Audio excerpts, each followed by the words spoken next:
बिस्मिल्लाहिर्रहमानिर्रहीम। अस्सलाम वालेकुम व्यूअर्स, कैसे हैं आप सब? आई होप कि सब खैरियत से होंगे। आज मैं आपके साथ एक बहुत ही सिंपल सी रेसिपी शेयर कर रही हूँ। ये ज़्यादातर इंडिया में बनाई जाती है। इसका नाम है बेसन के अल्टे पल्टे। इसके लिए हम एक पकौड़ों की तरह का बैटर तैयार करेंगे। पहले उसके लिए हमें जो चीज़ें चाहिए हम वो देख लेते हैं। यहाँ पर बेसन लिया है मैंने 1.5 कप। इसके साथ पालक बारीक कटी हुई 5 से 6 चम्मच है। आपके पास अगर ना हो तो आप स्किप भी कर सकते हैं। प्याज और एक आलू, दोनों मीडियम साइज़ के मैंने एक एक लिए थे और इनको बहुत बारीक बारीक काट लिया है। बारीक कटा हुआ सब्ज़ धनिया है 2 to 3 टेबल स्पून। खुशक मेथी ली है 1 टेबल स्पून। नमक हस्बे जायका। सुरख मिर्च पाउडर 1 टीस्पून। कुटी हुई सुरख मिर्च 1 टीस्पून। अजवाइन ½ टीस्पून और कुटा हुआ खुशक धनिया मैंने लिया है 1 टेबल स्पून। तो सबसे पहले हम एक बाउल में बेसन को अच्छी तरह से छान लेंगे और उसके बाद ये सारे मसाले जो हमने लिए हैं ये सब इसमें शामिल कर देंगे और इसका एक हम बैटर तैयार कर लेंगे पकोड़ों की तरह। जैसे हम नॉर्मल पकोड़ों का बैटर तैयार करते हैं, सेम वही चीज़ें हैं और वही बैटर, लेकिन पकोड़ों से थोड़ा सा हम इसे पतला रखेंगे क्योंकि हमने इसे रोटी की तरह तवे पर डालकर पकाना है, तो ये फैल भी आसानी से जाए ताकि, और सब। तो थोड़ा सा बेसन जो है अपना हम उसे पतला रखेंगे निस्बतन पकोड़ों के बैटर के।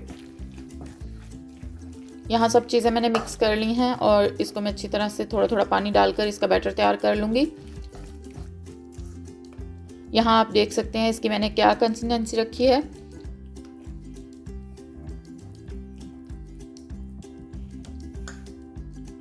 अजवाइन में शामिल करना भूल गई थी। बेसन से कोई भी चीज़ जब बनाएं, पकोड़े या इस तरह की चीज़, तो इसमें अजवाइन जो है वो ज़रूर शामिल कर लेनी चाहिए। इससे पेट वगैरह में ये बेसन जो है वो प्रॉब्लम नहीं करता।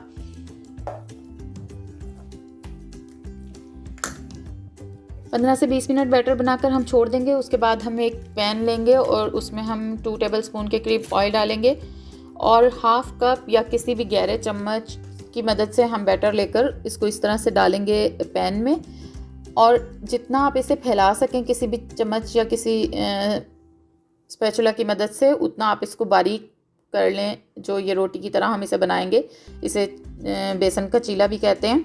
इसको अच्छी तरह से फैलाने के बाद मीडियम टू लो फ्लेम पर हम इसे कुक करेंगे अच्छे तरीके से दोनों साइडों से, ताकि ये ब्राउन भी हो जाए और जो आलू वगैरह हमने इसमें शामिल किए हैं वो भी गल जाएं।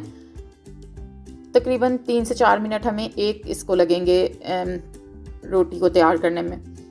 तो ये हमारे सारे इस तरीके से बन के रेडी हो गए हैं। अब हम मसाला तैयार करेंगे और मसाला तैयार करने के लिए हमने जो चीज़ें ली हैं उसमें ऑयल लेंगे हम ½ कप।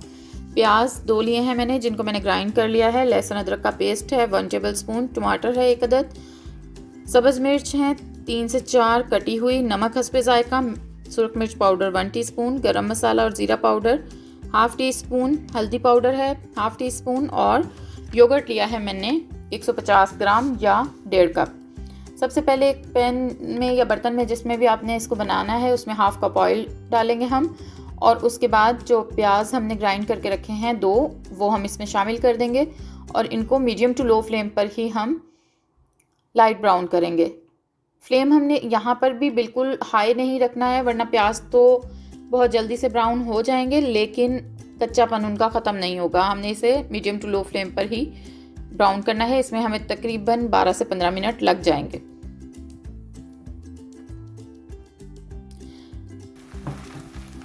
जब प्याज लाइट ब्राउन हो जाएं तब हम इसमें लहसुन अदरक का पेस्ट शामिल करेंगे।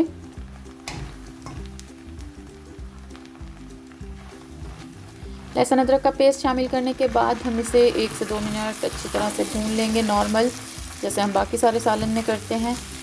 अच्छी सी खुशबू आने लग जाए, लहसुन अदरक भून जाए, तब हम इसमें टमाटर और सब्ज़ मिर्चें शामिल करेंगे।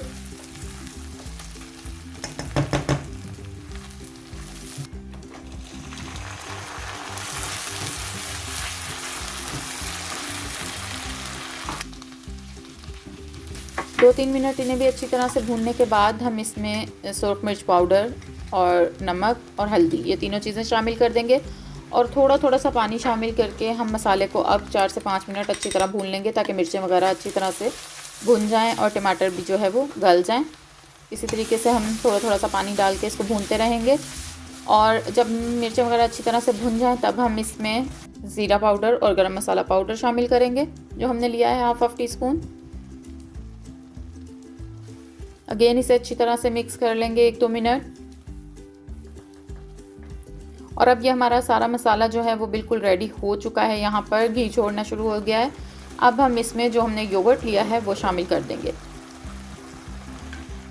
और योगर्ट शामिल करने से पहले आपने फ्लेम जो है उसे बिल्कुल लो कर लेना है। अगर आप हाई फ्लेम पे योगर्ट शामिल करेंगे तो वो हट सा जाता है, सारा जो मसाले की शक्ल और जायका होता है वो ख़राब हो जाता है। बिल्कुल लो फ्लेम पे इसे शामिल करने के बाद अच्छी तरह से मिक्स कर लेंगे मसाले में से 1-2 मिनट। और दोबारा उसके बाद जब आप फ्लेम हाई करेंगे तो फिर ऐसा कुछ नहीं होगा। 1-2 मिनट अच्छी तरह मिक्स करने के बाद अब फ्लेम दोबारा मीडियम टू हाई कर लें और इसको अच्छी तरह से भूनेंगे तब तक जब तक कि बेसन का सारा योगर्ट का सारा पानी खुशक हो जाए और मसाला दोबारा से घी छोड़ दे। जब इस कंडीशन में आ जाए मसाला, अब हम इसमें जितनी आपने ग्रेवी रखनी है उतना आप पानी शामिल कर सकते हैं। मैं इसे बिल्कुल खुशक ही बनाती हूँ और मैंने अभी भी इसे बिल्कुल खुशक ही बनाया है, तो मैंने इसमें 1.5 कप पानी शामिल किया है। इतना पानी तो जो हम अल्टे पल्टे इसमें शामिल करेंगे वो भी सोख लेंगे, बेसन के हैं और खुशक हैं बिल्कुल। पानी शामिल 1.5 कप करने के बाद मैं इसे ढककर 2-3 मिनट पकाऊंगी ताकि पानी जो है उसमें बॉयल भी आ जाए। दूसरी तरफ जो हमने ये अल्टे पल्टे बना कर रखे हुए हैं इसको इस तरह से फोल्ड करके हम इसे कट कर लेंगे। किसी भी शेप में आप कट कर लें।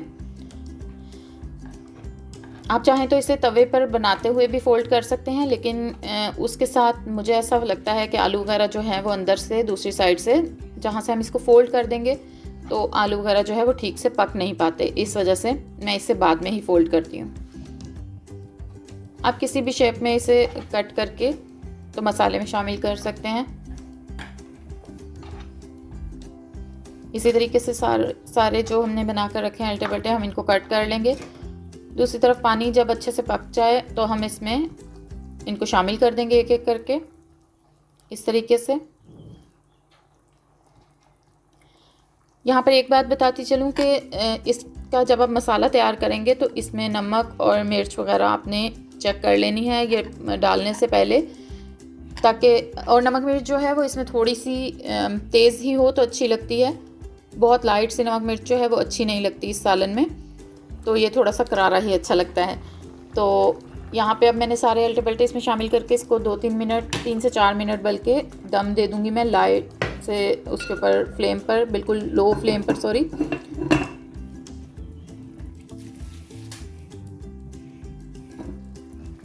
तकरीबन 5 मिनट के बाद हमने ढक्कन खोला है और पानी देखें काफ़ी हद तक खुशक हो गया है। अब मैं इसमें कटा हुआ सब्ज़ धनिया और सब्ज़ मिर्चें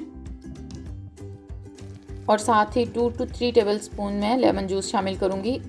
टोटली ऑप्शनल है, आप चाहें तो डालें चाहें तो बेशक ना डालें, लेकिन ये थोड़ा सा मैंने जैसा कि कहा कि करारा अच्छा लगता है, तो थोड़ा सा साथ खट्टा भी हो तो और भी ज़्यादा अच्छा लगता है सालन।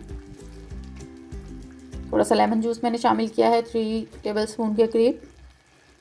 इसके बाद मैं इसे दोबारा से 2-3 मिनट के लिए बिल्कुल लो फ्लेम पर ढक्कन बंद कर दूंगी ताकि धनिया और सब्ज़ मिर्च की खुशबू जो है वो पूरे सालन में अच्छे से आ जाए। बिल्कुल हल्के हाथ से इस तरह से हिलाएंगे ताकि ये सारे टूट ना जाएं। अब ये नरम हो गए हैं काफ़ी क्योंकि जो पानी था वो इन्होंने सोख लिया है।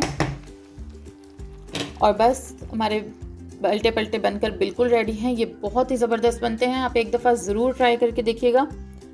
वीडियो अगर पसंद आए तो लाइक और शेयर कीजिएगा। चैनल को सब्सक्राइब करना बिल्कुल भी मत भूलिएगा। Thanks for watching. अल्लाह हाफिज़।